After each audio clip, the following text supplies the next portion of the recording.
Ciertamente una cultura tiene que ver con qué, con ideas compartidas, un idioma compartido y un entendimiento compartido de cómo actuar. Hay muchas expresiones de culturas tan amplias como la cultura china y tan pequeñas como precisamente una cultura en una familia. Cada cosa es una cultura. Nosotros tenemos una cultura ya. Nosotros nos reunimos los domingos, nosotros nos reunimos los jueves como iglesia, los líderes se reúnen los lunes. Eso hace parte de la cultura de la iglesia. Eso hace parte de la cultura, y no solo la reunión como tal, sino todo lo que pasa dentro de la reunión. Cantamos al Señor, oramos al Señor, predicamos su evangelio. Eso hace parte de la cultura. La oración personal, la oración intergrupal, la oración general, la oración particular, todas esas cosas hacen parte de una cultura, de un ADN que está en la iglesia ya. Eso es una cultura. Y es tan cultura que ninguno de nosotros nos damos cuenta que estamos metidos allí en medio de todo eso. A veces hacemos ya las cosas automáticamente. Y automáticamente quiere decir que las hacemos no porque nos toca, sino precisamente porque ya nos acostumbramos a trabajar de esa manera, a caminar de esa manera. Entonces eso hace parte de la cultura, y eso es una de las cosas que tiene una cultura, que precisamente los que están dentro de la cultura no saben que están dentro de la cultura. Asimismo, la cultura de evangelización es una cultura en donde implica ideas bíblicas comunes, que tiene un lenguaje bíblico y unas acciones bíblicas compartidas. Esta cultura también es a menudo, como se los dije, invisible para aquellos que están dentro de ella. Y luego al final estuvimos viendo, y allí quedamos en los principios claves para tener una cultura de evangelización. Entonces, mostramos lo que era un programa, o cómo el programa no es suficiente, o realmente ni siquiera es bíblico para evangelizar. No estoy condenando los programas en sí mismos, estoy condenando los programas para evangelizar. No es el método, porque la Biblia habla de la predicación del evangelio. Y muchos quieren usar los programas para predicar el evangelio, pero tú vas y cuando llegas al programa no te han predicado nada. Quieren mostrar a través de una obra de teatro quizás el evangelio, y no es la manera como la Biblia nos enseña a evangelizar. Pero vimos lo que era entonces la cultura de una iglesia, la cultura de evangelización. Y ahora en la última parte del jueves pasado lo que vimos fueron algunos aspectos que compone una cultura de evangelización, y vimos 3 nada más. ¿Alguien recuerda cuáles fueron esos 3 aspectos? ¿No estudiaron? Una cultura motivada por el amor a Jesús y su evangelio. ¿Recuerdan? Una cultura motivada por el amor a Dios o a Jesús y a su evangelio. En segundo lugar, vimos una cultura que confía en el evangelio. ¿Se acuerdan de Romanos? El poder del evangelio. Que no debemos confiar en nada diferente a que sea su evangelio. El evangelio es suficiente, el evangelio es poderoso, el evangelio puede. No, a veces no queremos descansar en el poder que tiene el evangelio. ¿Recuerdan? Y en tercer lugar vimos una cultura que entiende los peligros del entretenimiento. Cuando hablamos de Ezequiel, ahí viene Ezequiel, cuando hablaba en las paredes, ahí viene el profeta a hablarnos, pero realmente sus mentes, sus corazones estaban alejados de Dios. En el día de hoy entonces la intención es terminar con estos principios, el cual nos podrán permitir tener dentro de nuestra iglesia local una cultura de evangelización que brote por nuestro ADN como iglesia, y que nos animemos unos a otros en esta hermosa labor que el Señor nos mandó a todos sus hijos. Entonces pasemos al cuarto principio, que es una cultura que vea a la gente claramente. Segunda a los Corintios, capítulo 5, 16, en la parte A dice: de manera que nosotros de aquí en adelante a nadie conocemos según la carne. Y al principio dice una cultura que ve a la gente claramente. Qué fácil es adoptar la cultura del mundo y considerar a la gente basándonos en perspectivas sexistas, racistas u otros aspectos superficiales. Tendemos a olvidar que las personas a nuestro alrededor son personas de carne y hueso, con heridas, sueños, luchas y incluso sentimientos reales. Pero Pablo habla de cómo nuestra visión de la gente cambia cuando conocemos a Cristo. Es diferente. Ya no la vemos a través de los ojos del mundo, sino que la vemos a través de los ojos de Dios. Miren lo que dice Pablo en el texto: de manera que nosotros de aquí en adelante a nadie conocemos según la carne. Cuando Pablo dice que deberíamos ver a la gente a través de los ojos de Cristo, lo que quiere decir es que veamos a los demás a través del Evangelio. Eso es lo que Pablo nos está diciendo. Así nosotros vemos a las personas como hermosas, valiosas criaturas. Ojo, no dije hijos, sino criaturas hechas a la imagen de Dios.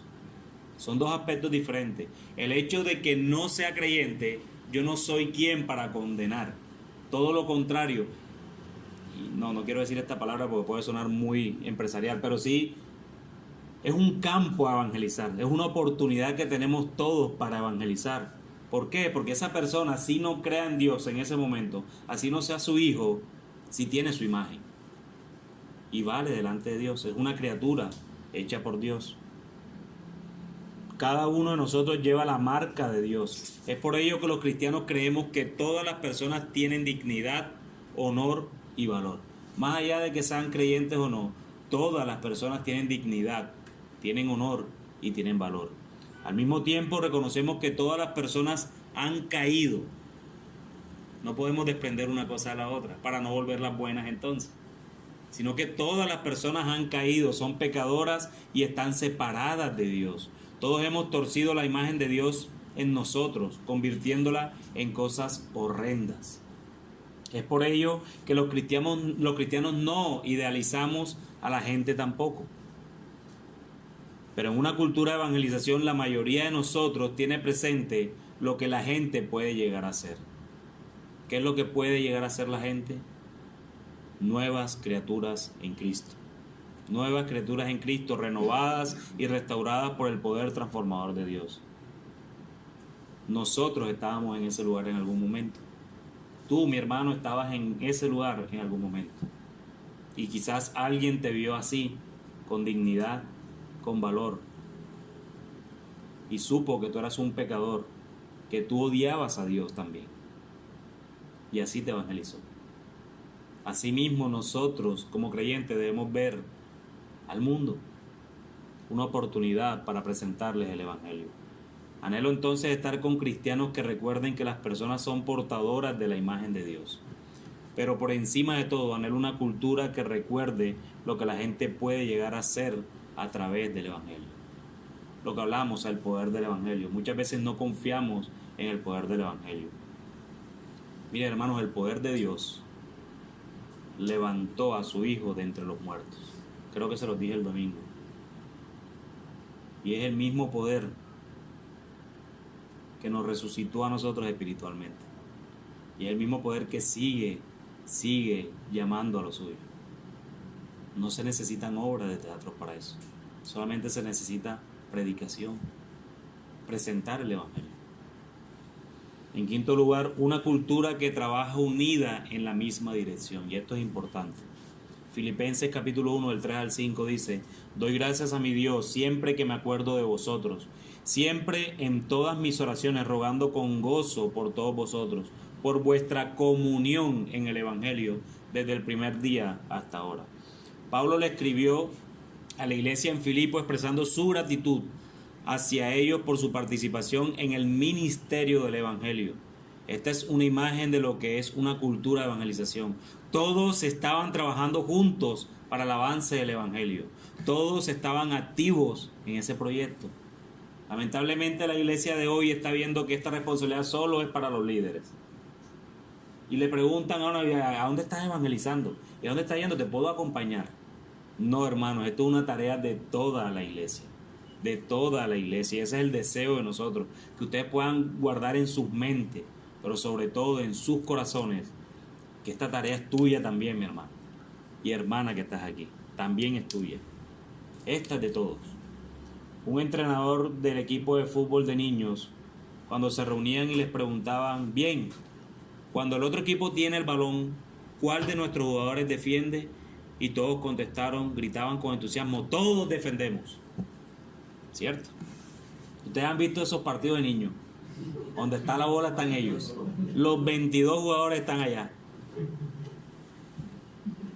Después les preguntaba: y cuando nuestro equipo tiene el balón, ¿quiénes atacan? Y todos respondían: todos atacamos. Y tú ves la bola donde van los 22 para allá, el arquero es el único que no se sale del equipo, pero todos van así, todos van así.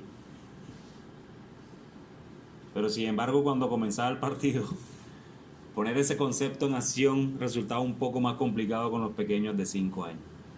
Ese empezaba a mirar a la mamá, si pateo bien, si lo hago mal, ¿cierto? O sea, se les olvidaba todo. Así es la evangelización. La meta es la misma, que todos trabajen en la misma dirección juntos. Es una cultura de evangelización. Existe el entendimiento de que todos están implicados, todos. Tú, Alex, estás implicado en esto. Usted también, señor Ángel, está implicado en esto. Todos estamos implicados. Marce, tú estás implicada. Todos. ¿Alguna vez has escuchado a alguien decir, la evangelización no es mi don? Como si eso fuese una excusa para compartir su fe. Ver este entendimiento de la evangelización es inmaduro. Todos los cristianos son llamados a compartir su fe como un acto de fidelidad, no como un don. No como un don. Es un acto de fidelidad a Dios. No es que yo no tengo el don de evangelizar. Mi hermano, te está yendo por las ramas. Porque para eso quedó Mateo 28. No hay excusa.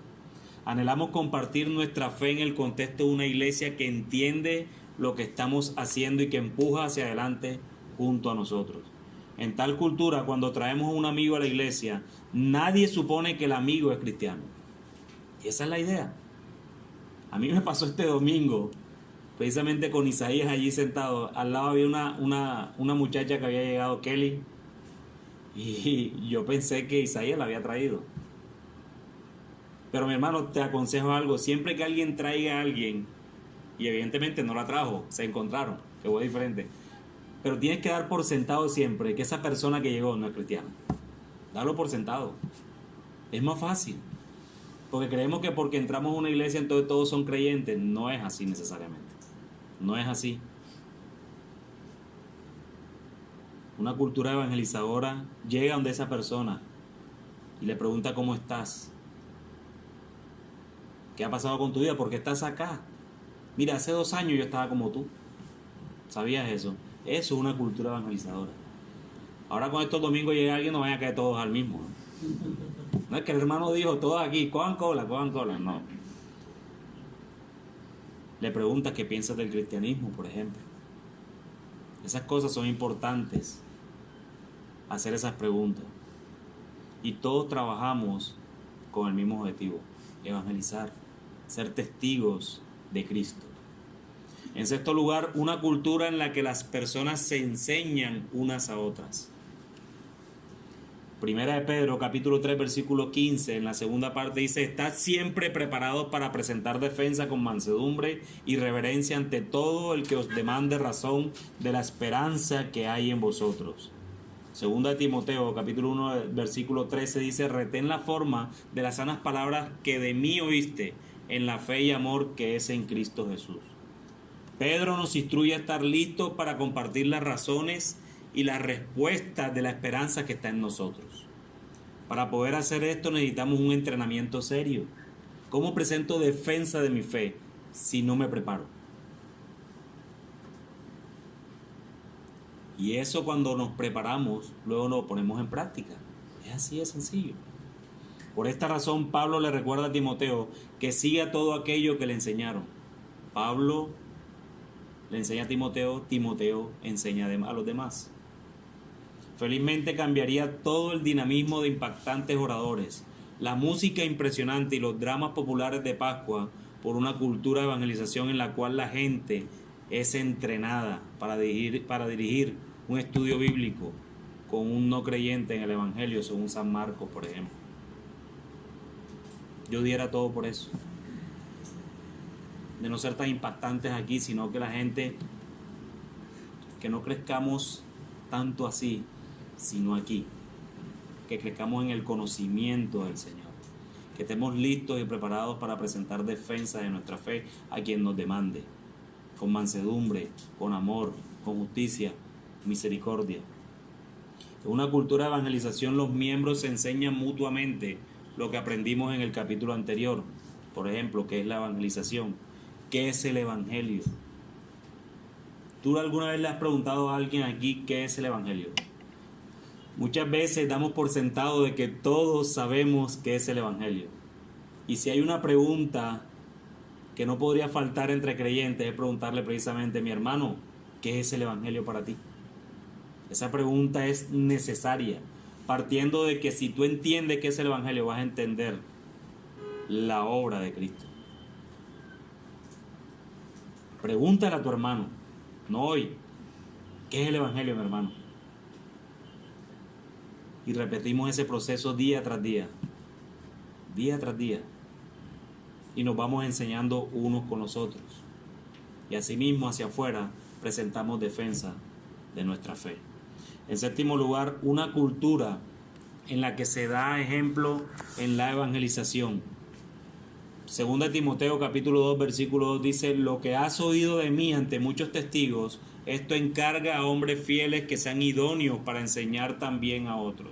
Esto encarga a hombres fieles que sean idóneos para enseñar también a otros.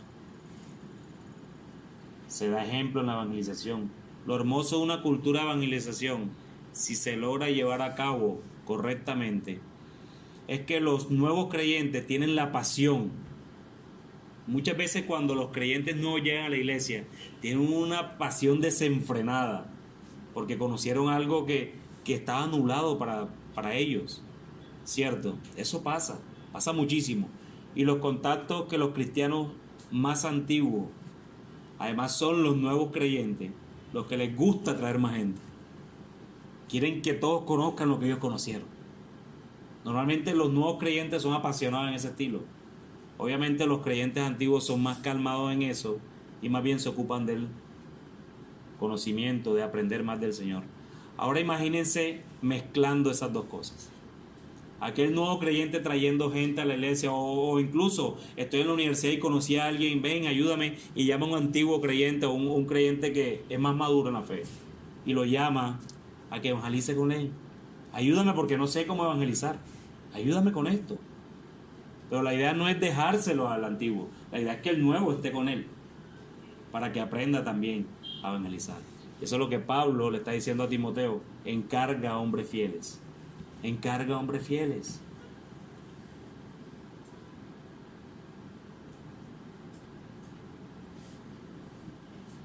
Los creyentes nuevos utilizan los recursos que tienen. ¿Cuáles son los recursos que tienen los creyentes nuevos? Quizás a los creyentes más maduros. Es un recurso que tienen. Y de eso se trata la iglesia, así madura. No, mi hermano, es que tengo un amigo que necesita un consejo. Tráelo y ven con él. Tráelo y ven con él. Y hablamos con él. Así aprende el amigo y así aprende el hermano. Esa es la tarea de evangelización. Unos enseñan unos a otros, pero también encargamos a hombres fieles. Eso no tiene nada que ver con la respuesta del invitado, ¿no? De aquel que traíste. Aquí lo que se trata es de que unos a otros estemos siempre enseñándonos. En octavo lugar, una cultura en la cual se celebra a quienes comparten su fe. Una cultura en la cual se celebra a quienes comparten su fe. Filipenses capítulo 2 del 19 al 22 dice el apóstol Pablo: espero en el Señor Jesús enviaros pronto a Timoteo, para que yo también esté de buen ánimo al saber de vuestro estado, pues a ninguno tengo del mismo ánimo y que tan sinceramente se interese por vosotros, porque todos buscan lo suyo propio, no lo que es de Cristo Jesús, pero ya conocéis los méritos de él, que como hijo a padre ha servido conmigo en el Evangelio. Yo estaba leyendo este texto en esta semana y decía: wow, qué piropo de Pablo para Timoteo, ¿no? Aquí a veces le tememos a este tipo de cosas porque ya está cayendo en idolatría, hermano. No es lo que yo veo en Pablo acá. Y aparte me imagino a Timoteo, tremenda responsabilidad que me está dando Pablo. Un elogio. Los elogios son santos también, eso no tiene nada de malo. Así como nos gusta reprender, hay que también elogiar. Me encanta cómo Pablo honra a Timoteo por su trabajo en el Evangelio. De una forma similar, un pastor en Estados Unidos normalmente comienza el tiempo de comunión preguntando quiénes desean compartir las oportunidades que tuvieron de hablar de Jesús durante la semana. En su servicio semanal, el pastor le pregunta a su iglesia quiénes quieren aquí decir su oportunidad de evangelizar durante la semana. Después de que salen los hermanos a decir, ahora el testimonio de que hablaron con fulanito o con perencejo, pide que se ore por esas personas. Esa práctica de celebrar los esfuerzos evangelísticos es simple y no requiere mucho tiempo, pero es tremendamente importante en el desarrollo de una cultura de evangelización. No hay nada más desalentador que sentir que una iglesia está más interesada en agrandar el salón que en compartir su fe. Eso desalienta a cualquier creyente. Hermano, yo espero que Iglesia Bíblica de la Ciudad jamás caiga en estas cosas.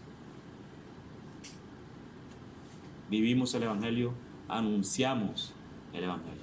Hace parte de nuestro ADN. Bueno, eso hace parte de nuestra cultura. Anunciamos el Evangelio. Mi hermano, si tú estás allá sentado y tú estás viendo a los líderes que no están utilizando su ADN, tú también tienes que acercarte. Hey, nos estamos descarriando, ¿para dónde vamos? Si eso no es lo que hablamos. Ahora están hablando más del salón. No hay nada desalentador como estar en una iglesia donde no se evangelice. Deseamos estar en una iglesia donde se celebran aún los intentos de evangelizar. Incluso si un esfuerzo evangelístico no lleva a una conversación acerca del evangelio. El fracaso evangelístico es mejor que no intentar evangelizar en absoluto. Fracasar evangelizando es mejor que ni siquiera intentarlo. Hermanos, hagamos los intentos necesarios para que personas que tengamos cerca puedan conocer a Cristo y rogar al Padre que añada a su iglesia conforme a su voluntad perfecta. No desaprovechemos cada oportunidad que tengamos. En noveno lugar, una cultura que sabe cómo afirmar y celebrar la nueva vida. Colosenses capítulo 1, versículos 3 al 4 y luego el 7 dice: siempre orando por vosotros, damos gracias a Dios, Padre de nuestro Señor Jesucristo, habiendo oído de vuestra fe en Cristo Jesús y del amor que tenéis a todos los santos, como lo habéis aprendido de Epafras, nuestro consiervo amado, que es un fiel ministro de Cristo para vosotros. Pablo sabía cómo confirmar a los nuevos creyentes. Celebraba su conversión, pero mantenía su enfoque y el de ellos, obviamente, en Cristo. Pablo no elevaba a estos nuevos creyentes inapropiadamente, pero tampoco los ignoraba. Una cultura de evangelización celebra la nueva vida en Cristo de una manera adecuada. ¿Quién no se goza en el Señor cuando hay alguien que le conoce a Él? Por lo general pareciera que eso fuera tan natural. Celebramos más y ojo, con esto no estoy diciendo que no sea bueno. Celebramos más cuando una persona sana de un cáncer, quizás, a cuando una persona conoce al Señor. Y esa persona que sanó el cáncer puede irse con salud hacia el infierno. Mientras que esta persona que conoce al Señor, fue usado el mismo poder que levantó a Cristo de los muertos. Ese es el mismo poder. ¿Quién no se goza en eso? ¿Quién no se debería gozar en eso? Después de una serie de reuniones personales y estudios bíblicos con Mark Dever, cuenta el autor de este libro, Rob, alguien que era miembro de esa iglesia, rechazó su antigua fe atea y le dijo a Mark que se había convertido al cristianismo. Mark le dijo: bueno, Rob, dime qué quieres decir con esto. Rob explicó el evangelio y relató cómo se había arrepentido de su vida de incredulidad y cómo había puesto su confianza plena en Cristo. Luego Mark le dijo: hermano, por lo que me dijiste estoy de acuerdo contigo, ya eres cristiano. Oremos. Después de orar, Mark dijo: debes entender que la marca de una conversión genuina no es una oración, sino un caminar con Jesús a largo plazo, hasta el final. Así que aunque creo que viniste a Cristo, le dice Mark, veremos qué sucede con el paso del tiempo. La respuesta de Mark es un ejemplo de lo que yo llamo la respuesta aleluya, pero ya veremos. Aleluya por el hoy, conociste al Señor, pero esperemos. Decimos aleluya porque la verdadera conversión es lo mejor que le puede suceder a una persona. Pero también decimos ya veremos porque sabemos que existen falsas conversiones, aun cuando no sean intencionadas. La prueba más importante tiene 3 componentes: un buen entendimiento del Evangelio, una vida transformada y un caminar con Cristo para siempre. Esas son las 3 pruebas de que tú puedes ver a un creyente: una conversión, un entendimiento del Evangelio, una vida transformada y un caminar con Cristo permanente o para siempre. Mar no dejó la conversión de Rob en secreto, pero tampoco le elevó instantáneamente como si fuera una celebridad.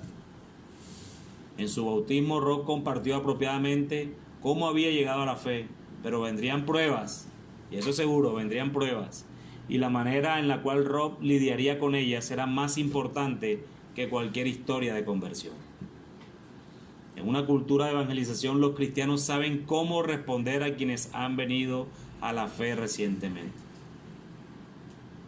Nos gozamos en que lleguen, pero tampoco los elevamos a un nivel que uno entienda que después no son, y la caída es dura. La caída es dura. Hay una prueba veraz de esto: Judas, ¿cierto? Una de las que más marca en la escritura, Judas. ¿Judas era creyente? No. Ananías y Zafira. El apóstol Pedro los reprendió de tal manera que murieron. En 10º lugar, una cultura que tiene un ministerio que se siente arriesgado y peligroso. Una cultura que tiene un ministerio que se siente arriesgado y peligroso. Filipenses 1, del 2 al 13 dice: quiero que sepáis, hermanos, que las cosas que me han sucedido han redundado más bien para el progreso del Evangelio, de tal manera que mis prisiones se han hecho patentes en Cristo, en todo el pretorio y a todos los demás. ¿Qué tan arriesgado eres como creyente? Ahorita, hace unos minutos estábamos hablando de ese tema acá. El ministerio de Pablo fue tan arriesgado que lo metieron en la cárcel. Como vemos en 2 Corintios 10:5, Pablo también veía la vida cristiana como una guerra contra los pensamientos que se oponen a Dios, derribando argumentos y toda altivez que se levanta contra el conocimiento de Dios y llevando cautivo todo pensamiento ¿a qué? A la obediencia de Cristo. Esto es arriesgado. Al mundo no le gusta encontrar oposición contra sus pensamientos. A la vista, un botón, estamos viendo todas estas manifestaciones que están siendo producidas. Hasta ya salió una canción del feminismo. ¿La han escuchado? Si no la han escuchado, están out. Eso está por todas las redes. No se las canto porque... pero es increíble, hermano. Si estás out, y te lo digo a ti en inglés, oíste, out.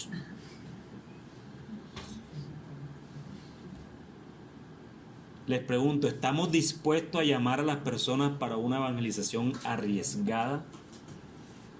Quizás aquí en este país tú aún te puedes parar en un parque a evangelizar, pero aquellos hermanos que están en otros países donde hablar de Dios es prohibido legalmente, uno y otros los asesinan, ¿estás dispuesto a arriesgarte a evangelizar?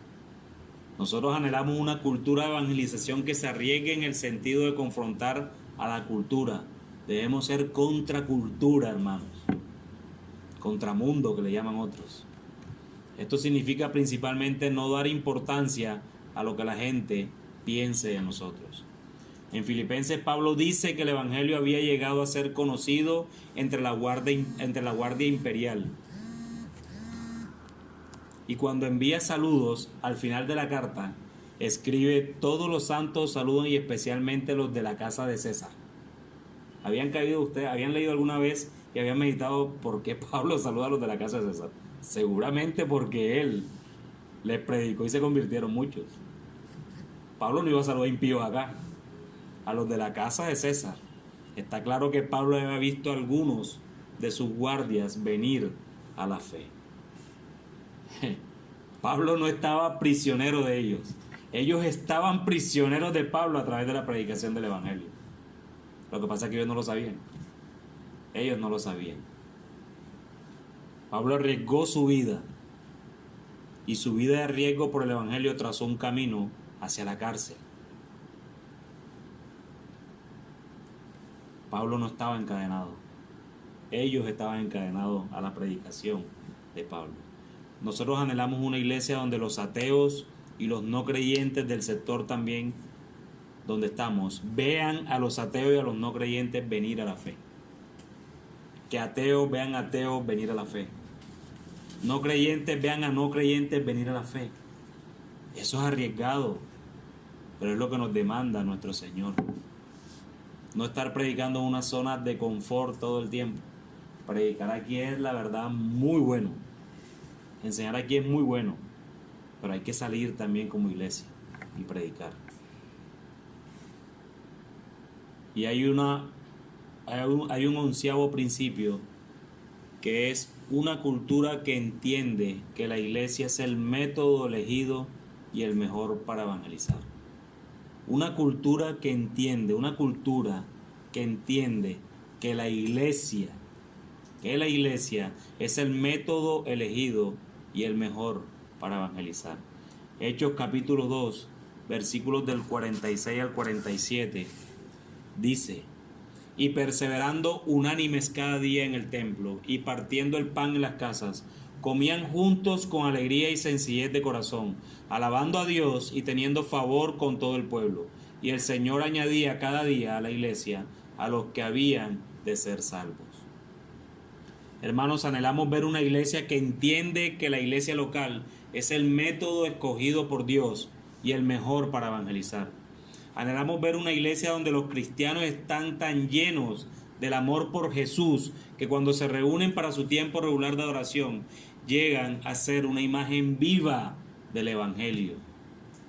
Anhelamos una iglesia que impacta con su amor, no con entretenimiento, y que vive una confianza contracultural en el poder del Evangelio. No descansa en programas, no descansa en shows, no descansa en que debemos cantar esto y lo otro, no.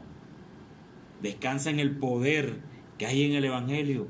Anhelamos una iglesia donde las mayores celebraciones se centran en aquellos que comparten su fe y donde los héroes son aquellos que arriesgan su reputación para evangelizar. Anhelamos una cultura de evangelización en la que todos ustedes están hombro a hombro con el liderazgo en la batalla, donde se me enseña y enseño lo que significa compartir nuestra fe, y donde veo a los líderes de la iglesia guiando personas a Jesús, no a nosotros, no a otros, sino a Jesús. Anhelamos una iglesia en la que pueda señalar vidas transformadas, donde pueda ver personas que se levantan y dicen: cuando vine a esta iglesia hace un año no conocía a Dios, pero ahora sí. Eso lo anhelamos. Anhelamos ser parte de una cultura de evangelización así. Y creemos que la mejor forma de alcanzar a otros sea en una cultura de evangelización dentro de una iglesia sana. Y el papel de la iglesia y la forma de evangelizar es el tema que viene el próximo jueves a cargo de nuestro hermano Fabián. Hasta aquí terminamos entonces todo el tema de la cultura de evangelización. ¿Tiene alguien alguna pregunta, algún comentario, algo que decir, algo que aportar, algo que preguntar?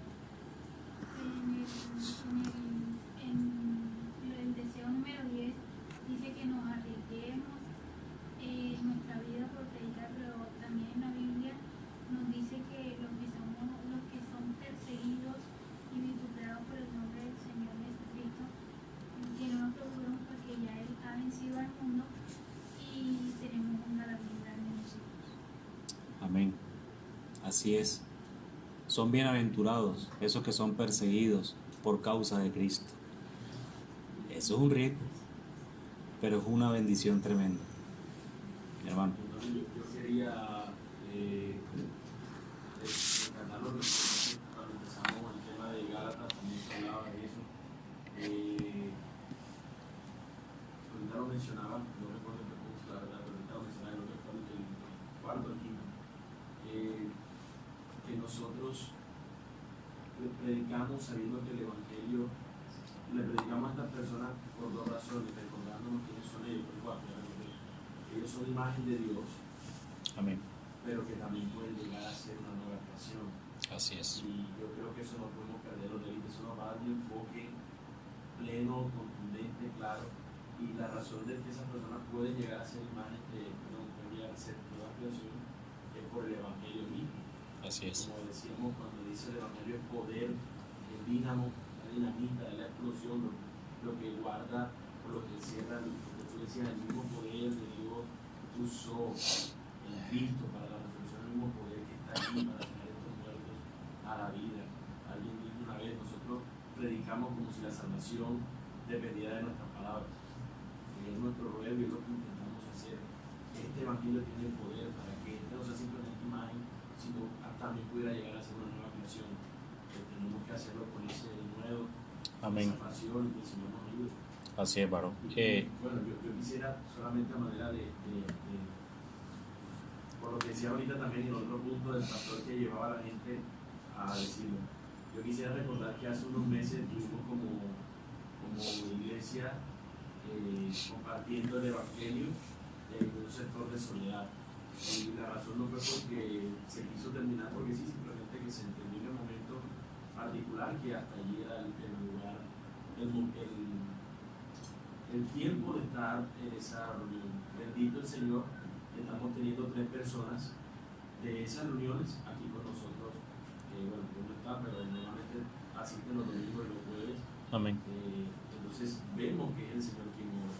Y yo ruego personalmente, yo sé que cada uno de ustedes lo hace, pero en la palabra, en la fábrica donde trabajamos mi esposo y yo, los sábados tenemos la oportunidad de compartir el Evangelio y rogamos que sea el Señor porque está en su poder, en su soberanía, que esas personas puedan también venir de las tinieblas a su luz admirable. Entonces les animamos a que sigan ustedes también esta misma senda de ir y hacer discípulos. Cuando Jesús dice en el Sermón del Monte, bienaventurados los pacificadores, ¿a qué creen ustedes que le está llamando pacificadores? Tal vez a buscar la paz que muchos presidentes están formando hoy en día. ¿Es esa paz de la que habla el Señor? Llevar el mensaje que trae la paz. El mensaje de paz es Cristo. Bienaventurados los pacificadores. Es llevar ese mensaje que los ponga en paz con Dios, no con el hombre. Eso es un pacificador.